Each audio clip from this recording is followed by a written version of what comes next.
The teardown of the folding powerhouse. The Vivo X Fold 6 is here. Its custom folding screen system lets you play 4 games at once, sabotage 16 teammates, or even run 2 food delivery apps simultaneously. This phone just went on sale today, and I spent $7,999 to buy a 12 plus 256GB Vivo X Fold 6 in Blue Cave for a teardown and review for you guys. I have to say, this price is the lowest launch price for a large foldable this year.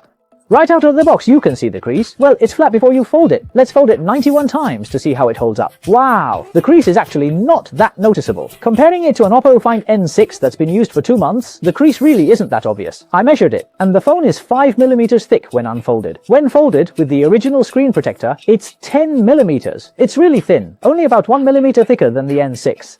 I really like this Blue Cave colorway from Vivo. Unlike other brands that go for executive style color, this one is truly flashy. As for the software, it features a custom foldable system. With the Atomic Workbench, you just swipe down from the top right and select apps to run several at once, similar to Stage Manager on an iPad. For business users, I think the most useful feature is the ability to use AI to convert tables in images directly into editable spreadsheets.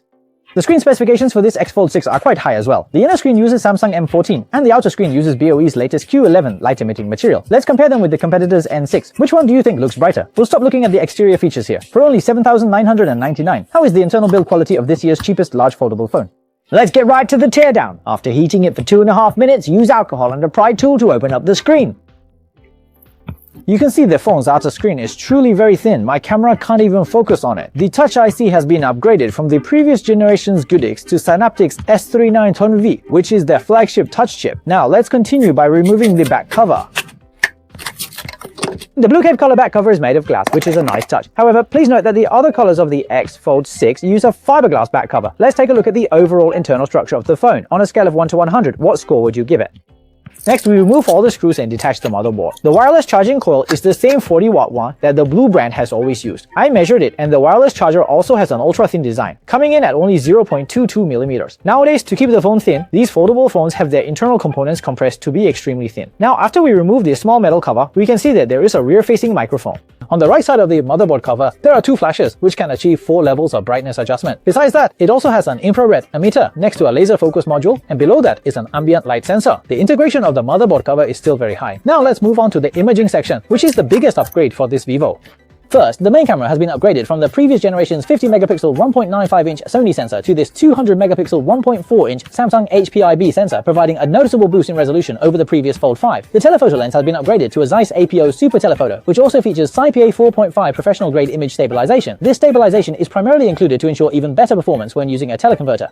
I have to say, putting a 200mm teleconverter on this large foldable screen is a total game changer for concerts. As for the ultra-wide lens specs, they remain completely unchanged from the previous generation. One thing that is a bit of a shame is that Vivo actually included a dedicated imaging chip in this foldable, which is something only they are doing. If you are not that concerned about the camera and just want to experience the Vivo foldable system, you could actually take a look at the previous generation Vivo X Fold 5. I checked the second-hand prices on Juan and they are only around 4,000. You definitely can't buy a new foldable phone for that price. Plus, phones on Juan go through multiple rounds of official quality inspections, so the quality is more guaranteed, which I think is more reliable. Now, let's remove the motherboard. Notice the sticker in the top left corner with a small screw icon. The motherboard's mounting screw is right underneath it. The design details are quite thoughtful, so be sure to pay attention when you're taking it apart yourself. After removing the motherboard, you can see the main camera is designed with a recessed board structure in the middle frame, which improves heat dissipation and prevents overheating during long video recordings. Looking at the side, the motherboard uses a dual-layer stacked design, and it features copper foil and thermal silicone at the main heat-generating point. The phone's performance trio consists of the Dimensity 9500 Super version, co-developed by Vivo and MediaTek, along with LPDDR5X Ultra and UFS 4.1. Let me briefly explain this Super version. While the clock speeds and such haven't increased, they focused on optimizing multi-screen applications and AI processing capabilities. Oh, and the build quality from the Blue factory is quite detailed. You can see they've added a ring of cushioning foam around the motherboard shield, which helps improve the phone's drop resistance. Now let's move on to disassembling the bottom subboard. The 2 small boards on the left and right are each equipped with a bottom microphone. This phone features a 4-microphone setup. Such an impressive audio configuration is designed for recording concerts. The charging port uses a single-tongue design to keep the body thinner. The wired charging power remains 80 watts, just like the previous generation. After zooming in on the power contact points, you can see they are coated with conductive metal to prevent poor contact from repeated plugging and unplugging.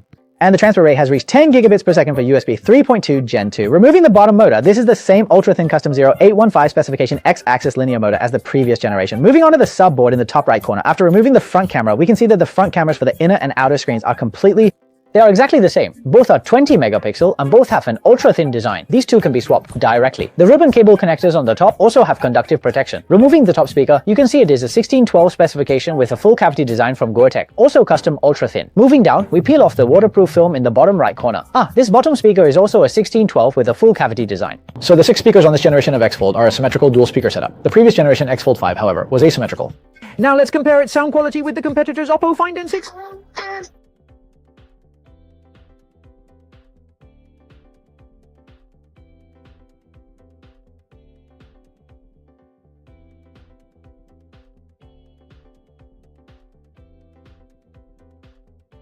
So which one do you think has better sound quality? Finally, let's look at the batteries. They feature a large and small design, both using single cells with single connectors. The manufacturer is still Dongguan Amperex Technology Limited, using ATL cells. This time, they've been upgraded to 3rd generation semi-solid-state battery technology, which is highly cold resistant, so you won't see significant power drops in extreme winter conditions. Plus, the battery capacity has increased by 1000 mAh compared to the previous generation, reaching 7000 mAh. This battery capacity is the largest among foldable phones with 512 GB of storage. Okay, now that we've finished the teardown, all the major manufacturers have released their foldables for this year. Which one would you choose, my friends? Let me know in the comments.